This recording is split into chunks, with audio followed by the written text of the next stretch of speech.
열왕기상 19장 1절로부터 8절 말씀을 중심으로 해서 사막의 생수라는 제목으로 같이 은혜를 나누고자 합니다.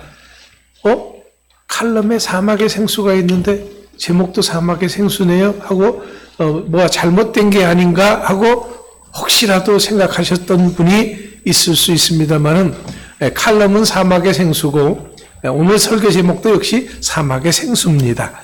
자, 우리가 인생을 살다 보면은 힘들 때가 있어요. 어느 순간 벽에 부딪히고 마는 때가 있습니다. 내가 아무리 열심히 살아도 성실히 기도하고 믿음을 지켰어도 세상은 그렇게 호락호락 하지 않기 때문입니다. 오히려 더 차갑고 무정하게 느껴질 때가 있습니다. 그런 순간 우리의 마음은 무너지고 우리 자신에게 이런 질문을 하게 됩니다. 이게 끝인가? 나는 이렇게 끝나고 마는 것인가? 이젠 다 싫다. 누구도 보고 싶지 않고 그냥 끝내고 싶다. 오늘 우리는 우리와 비슷한 길을 걸었던 한 사람, 하나님의 선지자 엘리야를 만나게 됩니다. 열왕기상 18장에서 엘리야는 갈멜산에서 대단한 기적을 행했습니다. 바알 선지자 450명과 아세라 선지자 400명 앞에서 하나님이 살아 역사하시는 진정한 신임을 보여주는 위대한 기적의 역사를 행하였습니다. 하늘에서 불이 내려와 번제를 태우는 그 장면은 엘리야에게 있어서 영적 승리의 정점이었습니다. 하나님은 이렇게 살아 역사하시며 자신은 하나님의 종이라고 하는 사실이 확증된 순간이었습니다. 하지만 바로 그 다음 장면에 오늘 본문 19장에서 엘리야는 전혀 다른 모습을 보여주게 됩니다. 이세벨이 엘리야를 죽이겠다고 협박하자 그는 광야로 도망칩니다. 그곳에서 하나님께 죽기를 구하는 지경에까지 이르게 됩니다. 이렇게 영적으로 정점에 섰던 엘리야가 한순간에 바닥으로 떨어지는 것입니다. 그렇다면 이런 극심한 낙차는 우리에게 무엇을 말해주는 것입니까? 이 장면은 우리가 영적인 승리를 경험한 직후에라도 얼마든지 낙심하고 좌절할 수 있음을 보여주는 것입니다. 사람은 굉장히 강한 존재인 것 같지만은 언제든지 이렇게 곤두박질 칠 수 있는 연약한 존재인 것입니다. 사람은 감정의 기복과 현실의 무게에 눌릴 수밖에 없는 그런 존재다라는 것이죠. 엘리야처럼 말입니다. 그런데 말입니다. 이런 엘리야 선지자의 모습이 조금 낯익어 보이지는 않습니까? 왜냐하면 우리도 이럴 때가 종종 있기 때문에 그렇습니다. 우리가 인생의 절정처럼 느껴지는 순간에서 곧바로 절망으로 떨어지는 일을 겪기도 하기 때문입니다. 삶의 흐름이 너무 가팔라서 감당이 안 되지는 일들이 닥칠 때 우리가 종종 엘리야처럼 현실에서 도망치는 경우가 있기 때문입니다. 아니, 이 정도가 아니라 모든 것을 다 포기하고 죽고 싶을 때가 있는 것입니다. 하나님 앞에서조차도 숨어버리고 싶을 때가 있다라는 거지요. 그런데 바로 거기 그 광야 한복판에서 하나님은 이런 엘리야를 친히 찾아오셨습니다. 만나 주셨습니다. 그러니까 광야는 실패의 장소, 인생의 끝이 아닌 것입니다. 오히려 일종의 재편성의 자리인 것입니다. 나를 잊지 않고 사랑하시는 하나님의 손길을 온 몸으로 느낄 수 있는 장소인 것입니다. 여러분, 엘리야가 간 곳이 어디였습니까? 본문 3절 4절 말씀에 보면은 유다로 내려가서 브엘세바에서 광야로 들어갔다라고 이렇게 말하고 있습니다. 이것은 단순한 지리적 이동이 아닙니다. 이것은 하나님이 맡기신 자리에서 물러나 도망치고 싶은 심정의 표현이기도 한 것입니다. 사람들은 이런 상황이 되면은 어떻게 표현하냐라면은 실패했다라고 말합니다. 하지만 우리 하나님은 바로 그 자리를 다시 세움의 자리로 사용하신다라는 겁니다. 한번 생각해 보십시오. 광야는 하나님이 모세를 만나신 곳입니다. 이스라엘 백성들이 훈련받았던 곳입니다. 세례 요한이 복음을 전파했던 곳입니다. 다윗이 사울 왕을 피해서 도망했다가 다시금 회복한 곳이기도 합니다. 그러니까 광야는 버림의 장소가 아니라 부르심의 장소였던 것입니다. 우리도 가끔 삶이 이런 광야와 같은 상황에 놓일 때가 있습니다.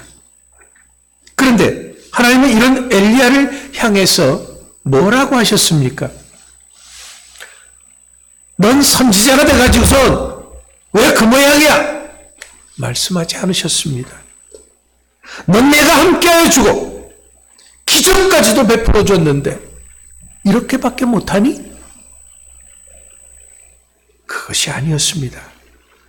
오히려 하나님은 천사를 보내서 엘리야를 어루만져 주셨습니다. 하나님은 아무런 말도 없이 따스한 손길로 그를 만져주셨습니다.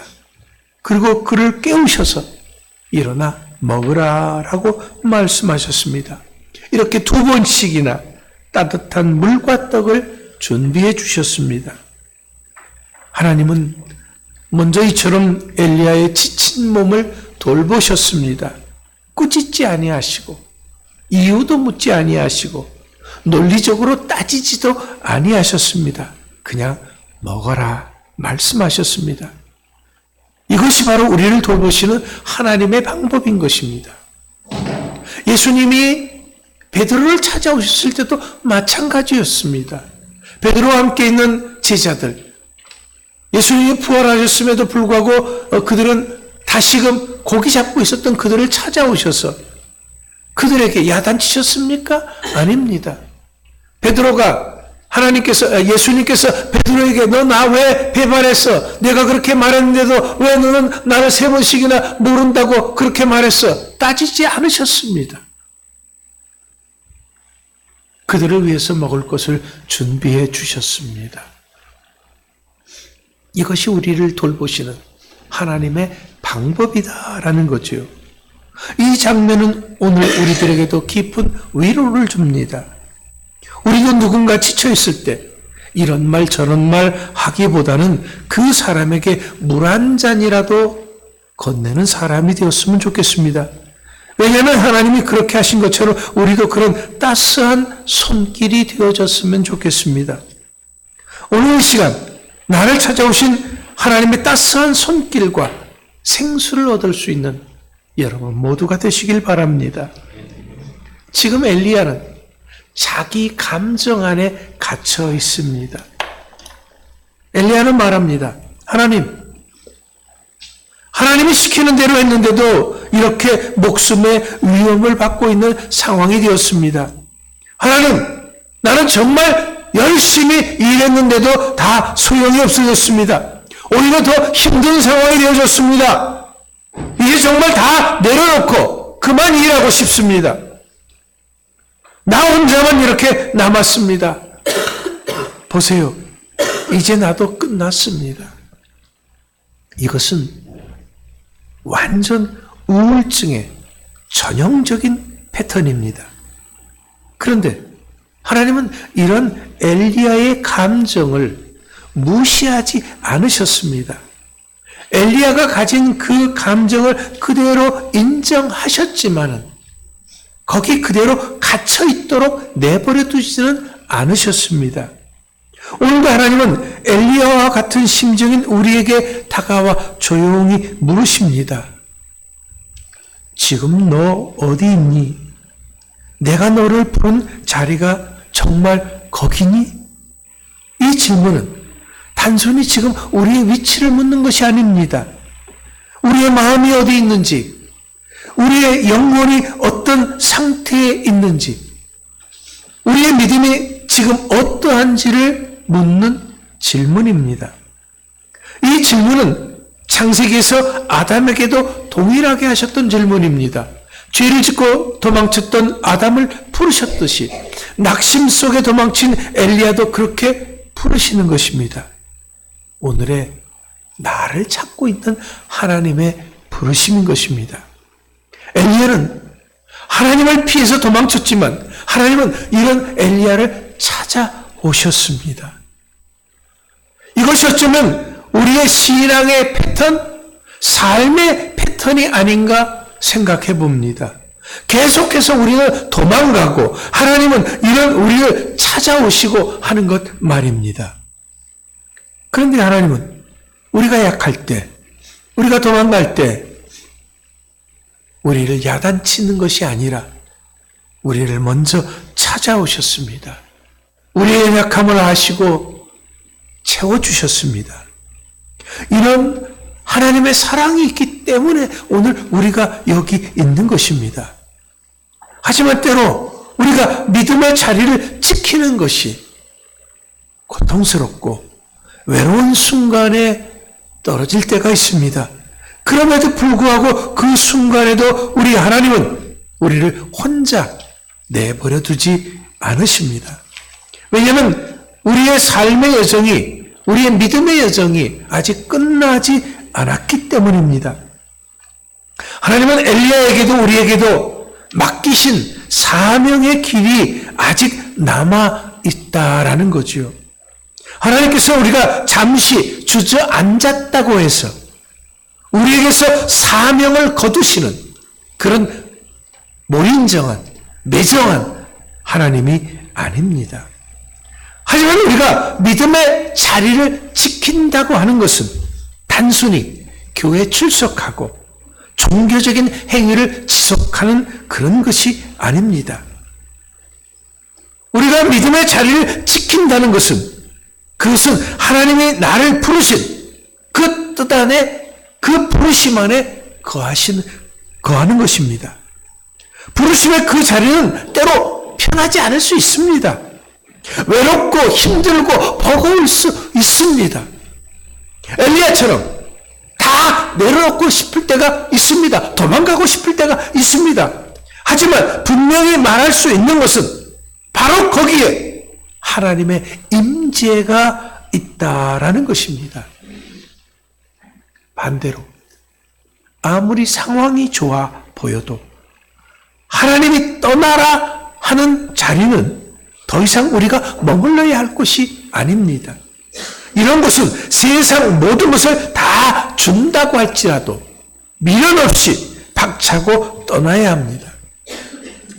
저는 이 설교를 준비하면서 한 목사님의 말씀이 떠올랐습니다. 모디 성경학교 총장이었던 조지 스위팅 목사님은 이런 말을 했습니다. 사람은 음식 없이 40일을, 물 없이 8일을, 공기 없이 8분을 버틸 수 있습니다. 숨 안 쉬고도 4분을 버틸 수 있습니다. 하지만 소망 없이는 단 1분도 살 수 없습니다. 그렇습니다. 사막 같은 인생 속에서도 우리가 붙잡아야 할 유일한 생명줄은 바로 이 소망인 것입니다. 그런데 이 소망은 세상 그 무엇으로부터 나오는 것이 아닙니다. 나의 현재 상황에서 나오는 것이 아닙니다. 이 소망은 오직 우리 주 예수 그리스도에게서 나오는 것입니다. 예수님만이 우리의 소망입니다. 예수님만이 우리의 길입니다. 예수님만이 우리의 진리입니다. 예수님만이 우리의 생명이 되어 주십니다. 사랑하는 성도 여러분, 지금 나의 현실이 아무도 알아주는 사람이 없고 인정해 주는 사람이 없어서 답답하고 막막할 수 있습니다.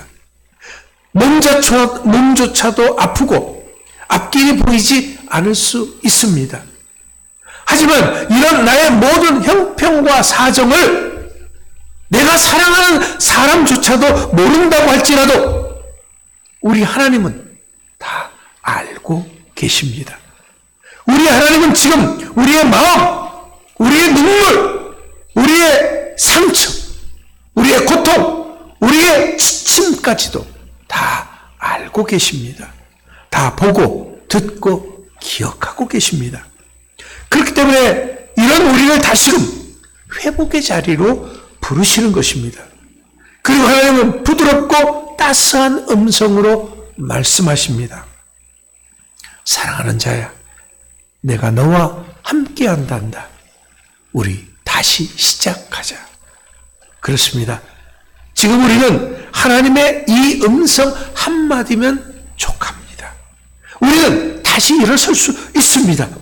우리는 다시 사명의 길을 걷기 시작할 수 있습니다. 엘리야처럼 우리도 다시 살아날 수 있습니다. 왜냐하면 우리는 부활을 믿는 사람들이기 때문입니다.